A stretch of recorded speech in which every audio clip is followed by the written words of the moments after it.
there's going to be no cheap shots, no liberties taken. You know, it's not as if we're going to be going in for the kill and going in for the knockout, but it will be competitive and it will be entertaining. It has to be, otherwise what's the point of doing it?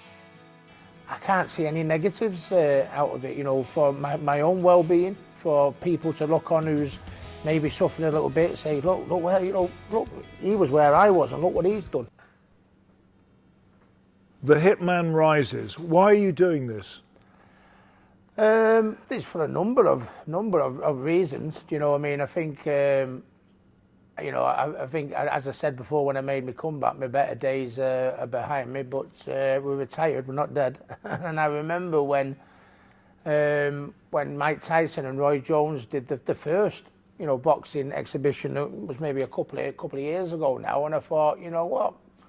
If I got a knock on the door, I said I'd be interested in something like that with somebody who I know, somebody who I respect, you know, somebody that, you know, there'd be no liberties taken, and with an understanding that it's not, you know, an actual proper fight. Them days are behind us, and we can have a move about and showcase our skills for the fans one last time. I think, and I think a lot of, you know, I think the high majority of former world champions, if they had a chance to do the same thing as me, I think they'd say yes as well, because I mean, at the end of the day, you never stop being a winner, you never stop being a champion, you never stop wanting to try and, you know, you've got to have something to get out of bed every day, every single day, and to do it with someone like, you know, the gentleman I'm doing with, Marco Antonio Barrera. What a dream! Yeah, not even a decision to be made. So, is it just for one night only, or will you do it again? Well, I think you know, you've just got to leave the door open, see how this one goes. You know what I mean? If people enjoy it, if I enjoy it, if it becomes a success, because there's, you know, it's been well documented. You know, it's been a very bad time for everybody. You know what, with the COVID and the lockdown, the situation, and you know, I got the phone call. You know, and they said, listen, Ricky, you know, it's been a terrible time for COVID and the lockdown with this whole situation. Everybody's practically been in prison for the last few years. You know, would you like to do an exhibition? Now, what a thing for the fans after this very tough time that Ricky Hatton makes an exhibition fight at the Manchester Arena. You know, what a good positive thing to do. And the fact that, you know, it's been well documented, my history of mental health and what a bad place I was in a few years ago, to go and get myself in shape and do the performance that I'm gonna, you know, put the show on I'm gonna put on. I can't see any negatives out of it, you know, for my own well-being, for people to look on who's maybe suffering a little bit, say, look where, you know, look, he was where I was and look what he's done. You know what I mean? I think there's so many pluses to come out of it, especially with the tough time that we've all had recently over the last few years. One of your reasons for depression you listed was being beaten. You only lost 3 fights. They were in the last 5 fights. You lost 3 of them against Floyd Mayweather, Manny Pacquiao. What happens if you get beaten in this? Will you be trying really hard to win this? I don't think it's about winning. I don't think there is a decision being made on it. That's actually right. But I think at the end of the day, you know, people say, what do you want to get out of it? You know, is it, you know, it's not a fight, you know, as it's an exhibition bout and everything like that. But I think I speak for Marco here, in the sense that, you know, I won't be going in for the kill, and Marco won't be going for the kill. We won't be taking liberties. We won't be baying for blood, you know, as they say. But we're proud champions, and I think Marco will not want to come over here and get stood on his head, let's say, you know, and I wouldn't like Marco to come over here and stand me on my head. There is, even though there's going to be no cheap shots, no liberties taken. You know, it's not as if we're going to be going in for the kill and going in for the knockout, but it will be competitive and it will be entertaining. It has to be, otherwise what's the point of doing it? But we are still champions, and there still is a little bit of pride in there. It doesn't matter how long in the tooth, well, how old in the tooth we get, we're still going to want to go out there and do a good show. So it will be no liberties taken, but it will be competitive, yeah. Is money the only motivation? That's what a lot of people are going to think. He's come back for the money. Well, my comeback fight was, as I explained, for my comeback fight, it was done for many other reasons, except not for money. it was like, you know, I had to get rid of a few demons back there and that, and, you know, and that's why I made my comeback. I felt I had to redeem myself and prove, because of all the bad things that I'd done and happened to me. I wanted to get me respect back, and that's why I made me comeback. And in my comeback, that's what I did. I think I did get my respect back. I think everyone turned around and said, you know, he's gone through so many problems, so many lows, and look what he done there. Fair play to him. And that's where I am here to do this today. You've got to keep setting yourself goals. And I'm very, very fortunate that, you know, because of the team that I've got around me, that I'm one of the, you know, it's heartbreaking when you see some of these fighters that they've reached the top and they've lost the money, or they've squandered the money. I'm very fortunate that one of the boxes that my money has made money. And but, you know, no, it's, you know, to go in the ring with someone like Marco Antonio Barrera. We all know how good Marco Antonio Barrera was, and I like to think he knows how good I was. But to go and share the ring with him and be able to find out firsthand, let's just see how good you are, Marco. I think that would be, that's like a dream come true, because Marco's been a friend of mine for forever and a day, a hero of mine. He'll always be a hero of mine, and. To go and have a move around and find out firsthand. Let's just see how good you are, Marco. And I'm sure he'll be thinking the same thing about me. I wonder how good Ricky actually is, and that's what we're going to find out. Because obviously there's still that professionalism about yourself. It's like wanting to go out there and do yourself proud, even though it's only an exhibition. You know, we want to go out there and you know, and make a point or a statement, or, you know, prove something. So I can't wait. I'm delighted.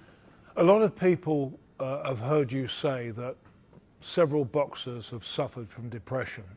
Tyson Fury and yourself, the two high-profile ones. Why did Tyson Fury and why did Ricky Hatton suffer from depression? It's very hard. Everyone suffers from depression for a different reason. I suffered from depression because when I got beat by Floyd Mayweather, and I think I always had. I think you've got to have that little something in the back of your mind that just gets the ball rolling a little bit. And what got the ball rolling for me eventually was the Mayweather fight. You know, I didn't just turn up, you know, for my biggest payday and, you know, to fight Floyd Mayweather. I genuinely thought I was going to beat him. And when I didn't, I couldn't do any appearances. I couldn't go out in public. I couldn't show my face. It was a real horrible period. And then I boxed at Man City, and then I was back up. So I thought, oh, brilliant, yeah, you've done right to carry on, Ricky. And then I fell out with Billy Graham, so then I was back down. And then I beat Paulie Malignaggi, and Nolan Liam carried the belts in, and I was back up. And then I got beat by Pacquiao. And so it was, you know, it's what was happening in the ring. And then I fell out with my mum and dad, so my mind was like that. And eventually my head fell off. Why did Tyson Fury, in your opinion, suffer from depression?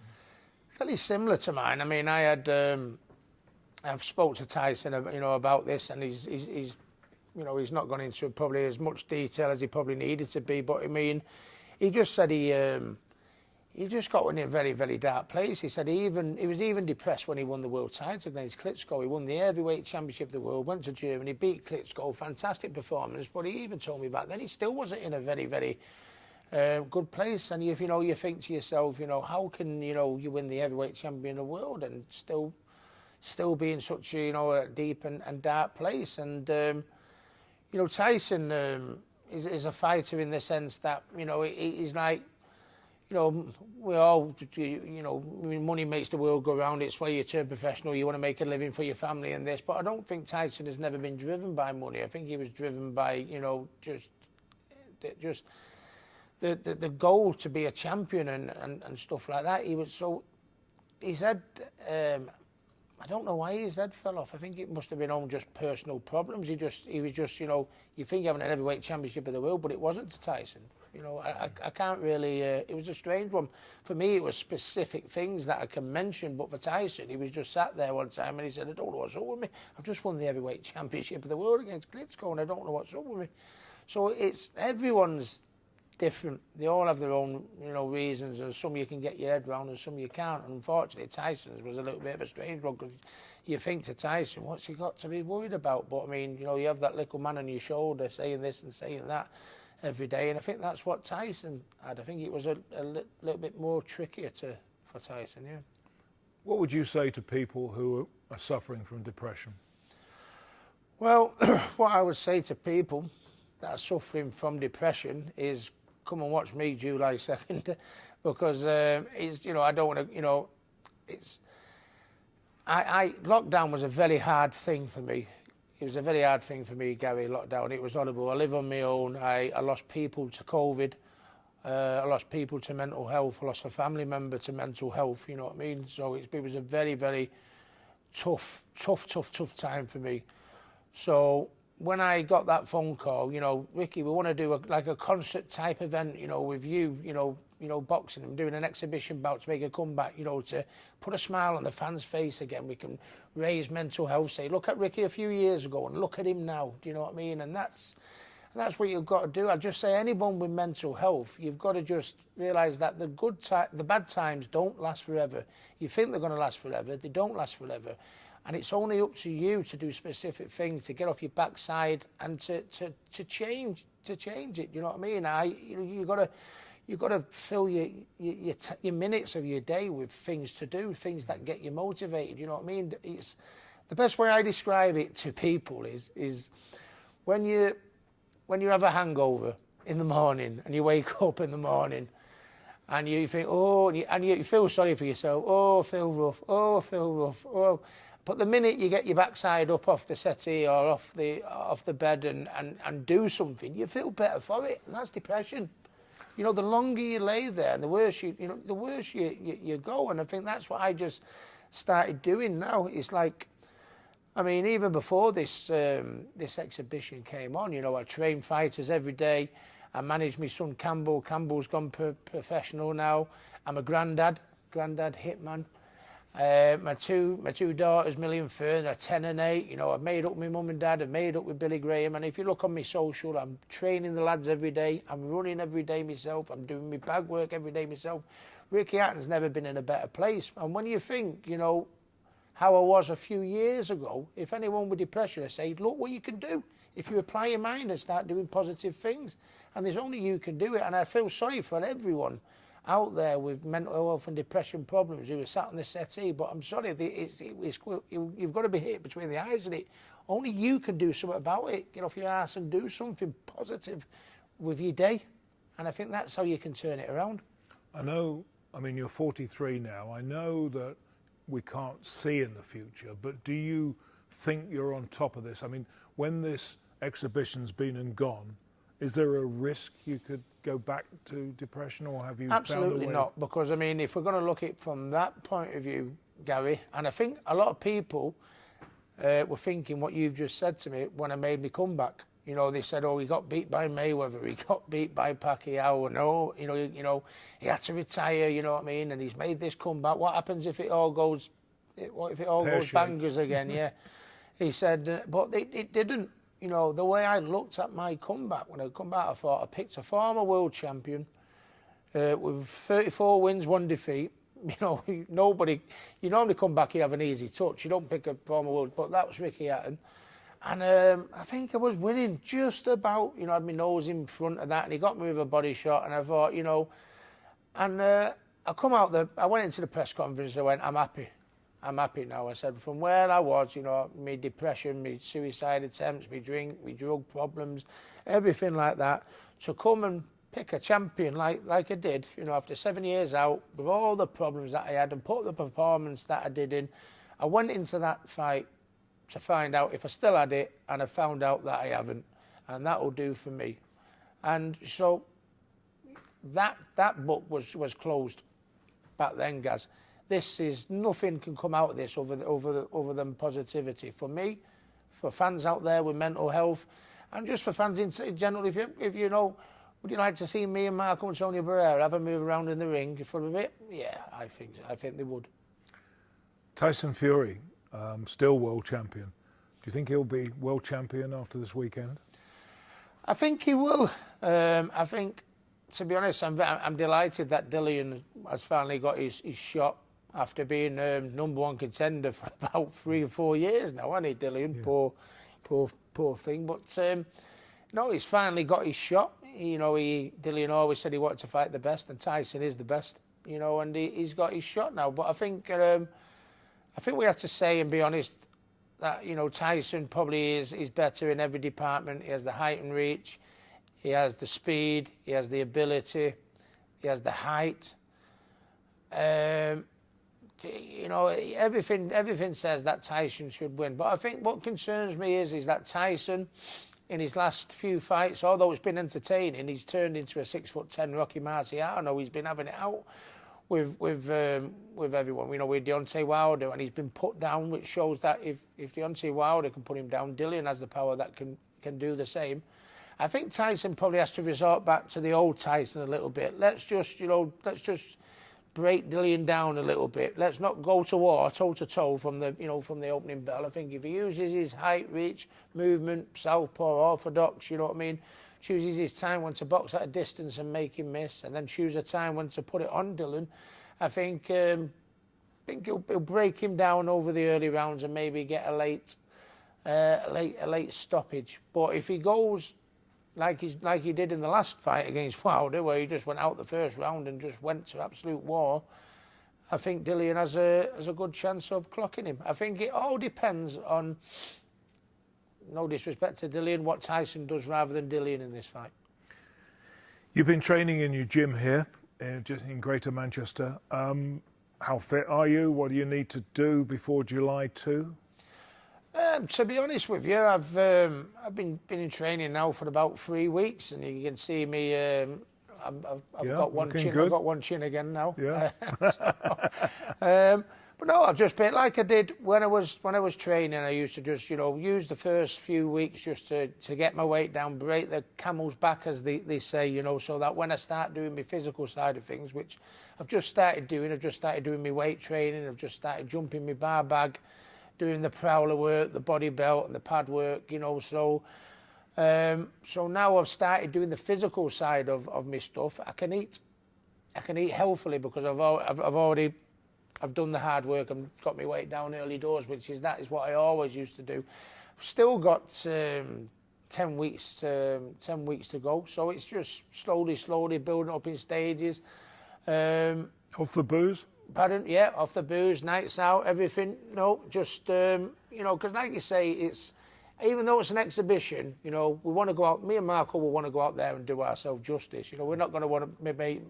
I don't want Marco to lead me a merry dance and make me look an idiot, and I don't, and I'm sure he won't want me to do the same to him. So that's where the competitive side of this exhibition comes in.